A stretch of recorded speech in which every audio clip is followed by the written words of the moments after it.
There is a report we need to share with residents of Zone 13 regarding a confirmed mimic infiltration at a local school. The account was submitted by a student named Eric, age 12, who may have prevented something tragic from occurring. Eric describes his friend Daniel as a quiet, ordinary boy. They lived on the same street, walked home together every day, and sat beside each other in class.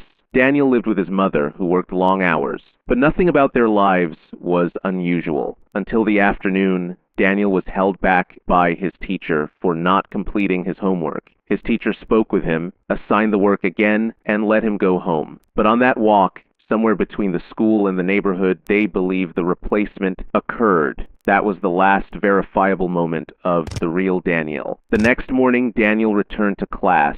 He sat beside Eric like always, but something was wrong. His speech patterns had changed. When Eric tried to speak to him, Daniel repeated phrases back in odd rhythms, referencing events that had never happened, and sometimes sounding like he was trying to imitate the idea of conversation rather than participate in one. Throughout the exchange, Daniel smiled. A wide, fixed smile that didn't move. No change in expression, and in the full 20 minutes they sat together face to face, Daniel didn't blink, not once. Eric attempted to seek help. His teacher dismissed the concern, saying Daniel had always been quiet. When Eric approached Daniel's mother, she admitted her son had been acting off, but became defensive and angry when Eric suggested something was impersonating him. The very next day, Daniel began insisting with urgency that Eric come sleep over at his house. They had done this before, but something about the request felt wrong. Eric tried again to seek help from adults, but no one believed him, so he contacted the Office of Anomaly Safety directly. Agents arrived that evening. What they found confirmed Eric's fears.